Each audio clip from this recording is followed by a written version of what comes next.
Okay, so here we are on turn one. Just finished the airborne and amphibious landings. We'll kind of go over the results of that before I kick on with the movement phase and finishing up all that. A lot to be done, but interesting to take a look and see how the landings did go. So starting over here at Licata, successfully landed, I believe, everything. Yeah, we're good there.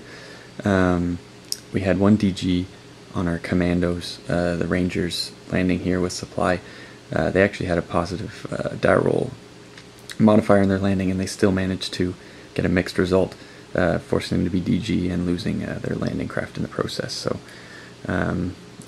one unit came DG on its result here next to Jayla as well. The real sore spot here is the infantry division that landed in this position. The 45th Infantry Division failed on its landing result, forcing it to take 2 step losses and losing all of its landing craft as well. We lost a duck point somewhere in here as well, I believe. So total losses right here on this turn so far. So 9 landing craft, 1 duck point that's been flipped on the map somewhere, a whole supply point. One of the 82nd Airborne failed in its landing. It landed right in the Mediterranean, so did not survive. And from some fighter swoops, an Italian BF-109 was lost as well. So carry on here. Oh, about that 82nd Airborne. Both units remaining actually landed on their target hex with drifting 1 hex away. They managed to drift back on their second drift roll. Each of them did. So they landed successfully, and very grateful for that. They'll be a huge benefit to have on the ground with us. So into the British sector here. Landings fairly well here. No real losses. A few landing craft losses and a couple DGs, but nothing significant. One of them being the Canadian infantry here, which was in move mode, hoping to spread out and cause some trouble, but they'll be a little bit hindered there now that they're DG'd coming off of their landing craft. So I think the headquarters was DG'd as well, landing here, but that won't have any real effect. So and the 1st Airborne, the British 1st Airborne, 1 unit successfully landing in the target hex and another one drifting over here, but holding some bridge sides here, so feeling pretty good about that. The airborne units can attack empties, which is an optional OCS rule on their first turn here, so they may even cross that river, make an attempt at the city here. For those of you that aren't familiar, these wavy line units here that the Italians have many of along the front are coastal defense units. What happens with them when they first are involved in combat? They make a roll to decide whether they surrender immediately or whether they stay and fight on. They only need to do that roll once per game. So if this unit rolls a 5 or 6, it'll stay in the game and no longer needs to roll to see if it surrenders. So and these multi-unit formations here, so as soon as one of these members of the 206th Coastal Division here, once one of them is attacked, you make the roll for the entire group. Of just the coastal units are affected, so just the units with the wavy line symbol there. The assault gun and the MG battalion won't be affected. So you can see a lot of Italian forces evaporate quickly here. So if I overrun that unit there and they fail their roll, then we could see 1, 2, 3, 4 units surrender immediately. And that would open up a lot of options for movement with the forces we have in move mode here to try and spread out and start moving up roads and getting to some key hexes here. So that is it, I guess. We will move on to movement and movement after these amphibious landings and see if we can't cause some more headaches for the Germans and the Italians here. So alright, let's do it. Alright, so here we are at the end of the Allied turn on turn 1. Just a wide overview shot of the situation so far. Take a look at the Americans here first. Kind of go over their turn and what's happened here. Some poor setup by the Germans has meant that the Ermengoring Panzer Division is actually DG'd now entirely. They could have set up in the hex that the American mech battle group there is now occupying, which is a mountain pass, which would have been very good defensible positions. But we opted to set up as one stack with hopes of counterattacking later in the upcoming turn here. But had we put one unit there, we would have prevented this unit from spotting for us here. So now entirely DG'd, so I would say the counterattack is off just because of that for the Germans. So feeling pretty good about what happened in this sector, mostly focusing around Jela, wanting to build a strong beachhead there. We were wary of a counterattack, and still if a double turn comes we could see a German counterattack. So Jela is fairly well defended. We have our supply source hex there. We also have one here, and Licata is also a supply source, so we're not short on trace supply at the moment. Decent with some on-map supply as well from our landing craft, and we're able to use the port here at Licata as well. So in a decent situation with the Americans. They did a little bit of fighting, but not too much at all. So speaking of fighting, we'll take a look at the British sector, and they had a bit of a battle on their hands here.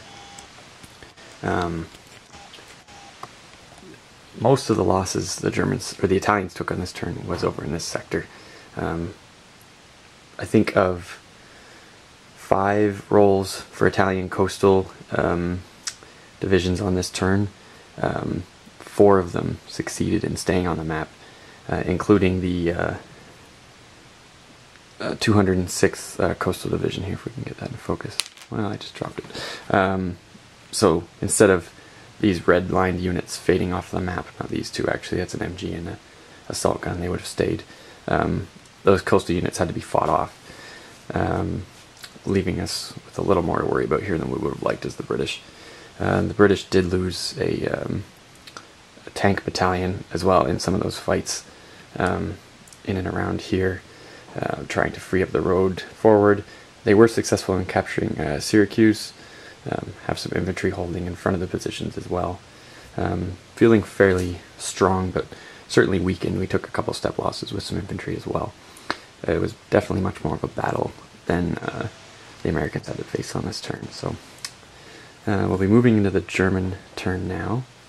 The Allies have also been successful in putting some hip shots down as well, making movement very difficult. Another one there as well for the Germans and the Italians here. So I think that DG is going to be hugely important, and I'll obviously be modifying my German setup in the future if I play this again, because that was a very, very poor decision. Whereas one unit really could have changed everything there. So I think that is it though for the Allies, so we'll move on to the German turn, see what they can do. Likely we'll be building a front line somewhere here.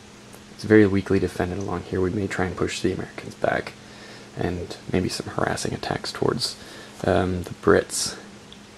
But really I think building some sort of solid defense would be a great idea here, because this could get ugly very quickly with some of the mobility of the American forces and some decent roads that can be used here. So we have to be cautious and defend in depth, or we can be very quickly exploited and lose a lot of ground very quickly. So alright, on to the German turn, and we'll see where that takes us. Alright, so here we are at the end of turn 1. The Axis have completed the entirety of their turn.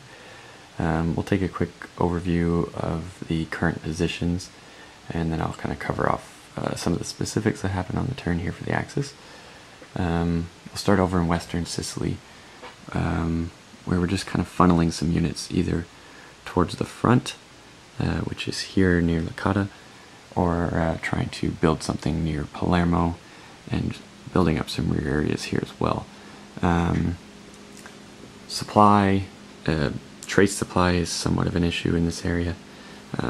We opted to leave this area clear, putting some units behind the river line here, we did move a unit up adjacent to Licata. That is actually an Italian there, adjacent to Licata.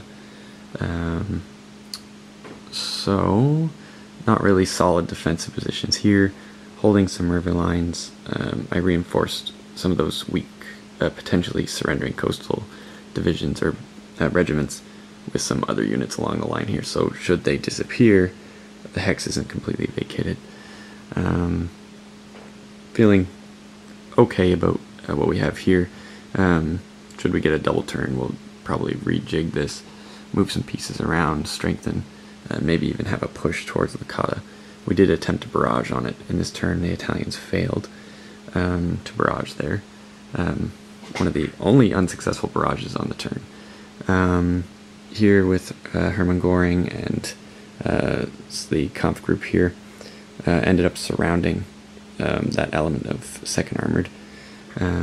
Opted not to attack or barrage. We only had 2 ground attacks available on the turn because of the optional rule I'm using. We did not use one there, and we did attempt one at Licata. We were DG'd on this turn anyway, so there was no real desire to attack on the Germans here. They've spread out, defending some of the roadway from zones of control, and then cut off with this battalion here. So that probably will be easily relieved, but will force some supply to be spent and some time to be spent dealing with that. Just trying to hold the line here, really. Could get adventurous with a double turn, though, I think. In this area here, this line of units is out of trace supply, had to eat off the map from here. We're going to slowly pull these units back as we are able. Just trying to hold this main road connecting the 2 forces as well. Not that they're going to work together, but it would just give them a little more freedom of movement. Not that they couldn't just move along this line here, but we're very slow in this area anyway, so we'll pull back as we're able, try and get some of this supply out of this hex here. If we can get a truck into here and start moving some of that, that would be beneficial to us as well. Very easily could be pocketed if we're not careful here, though. So we'll see what we can do with the Italians there. So here at Catania and Augusta, we've fortified our positions, tried to build some depth here. Clear terrain is a pain in the ass to defend against, especially against armor, which there's a little bit with the British here. So we have fortified Augusta. Debated on whether I wanted to do that or not, but defending in the city is very beneficial in terms of starting column for the attack. You need to amass a lot of factors against those hexes to take them. And there being a port right here, we wanted to not limit, but make it more difficult for the Allies to seize another port, because that is very key to them getting the supply onto the map and their units onto the map. So the slower they can do that, the better. I'm hoping to not lose everything here, but to slow down the Allied advance. We may only hold this for a turn or two, and we'll go from there. So, just an explanation for anybody curious why these units are turned to the side. These are my coastal regiments, or I guess that's a brigade there, who have not rolled for surrender yet. So, at first contact with the enemy, they have to roll for surrender. Contact means any sort of combat. I'll orient them properly once they've done their roll, if they succeed and stay on the map. So that is why those units are oriented to the side, just so I don't lose track. The Fallschirmjäger have been brought into Catania to help with the defense of this area here, once the Allies do make their way up further along the coast here. So that is pretty much it for movement. Nothing really exciting. We'll see what happens going forward with that one. Hopefully we can mount a counterattack of some sort, or at least pick away at a few units. That'll be easy pickings for us. So the real exciting part of this turn was the Axis Air Force, which were exceptional on this turn. Other than Licata, I think we succeeded in almost all of our barrages and fighter sweeps and train busting barrages, everything like that. So very successful. I think Allied fighters that were on the board have all been cleared. There was 8 fighters active, including 4 on aircraft carriers. Managed to inactivate all of them, and also inflicted 4 step losses on the Allied Air Force. Did take a few of our own, but I'm okay with that. We also have Destroyer here, which has been DG'd, was DG'd in the exploit phase and is unable to move.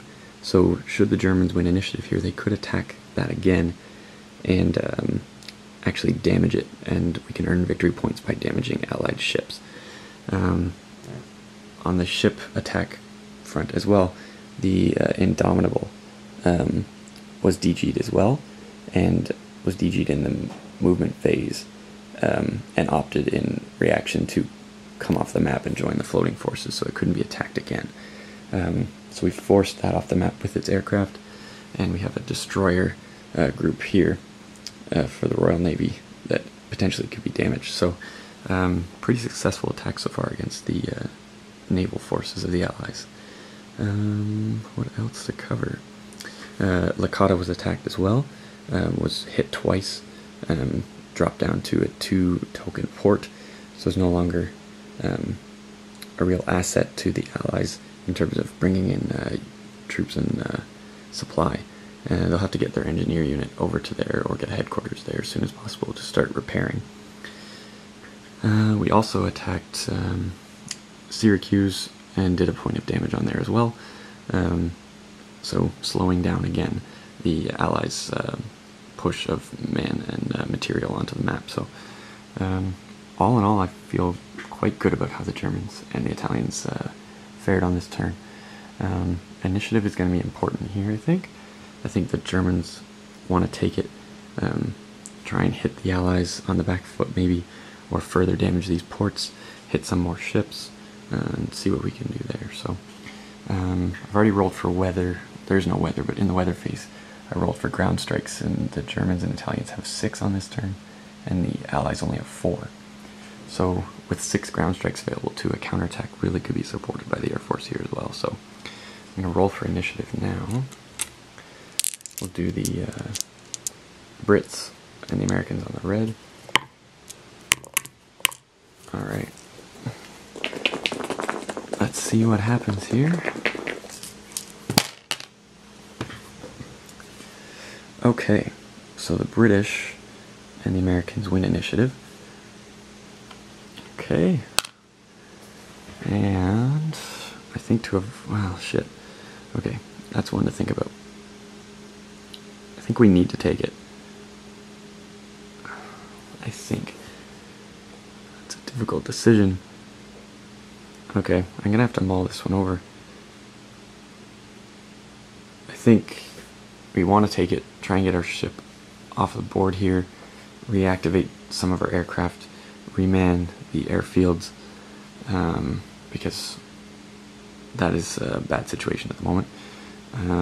Get some more forces onto the map, get some more supply onto the map. Yeah, okay. Maybe not as hard a decision as I thought. So we will be taking the initiative as the Allies here, and attempting to force back some of these Axis positions, hopefully. Try and get some more of these coastal units off the board here by forcing some surrender rolls. And yeah, alright, so that is turn 1, and I'm having a hell of a time with this game so far. It's fantastic, so I'm excited to carry on. Alright, on to turn 2.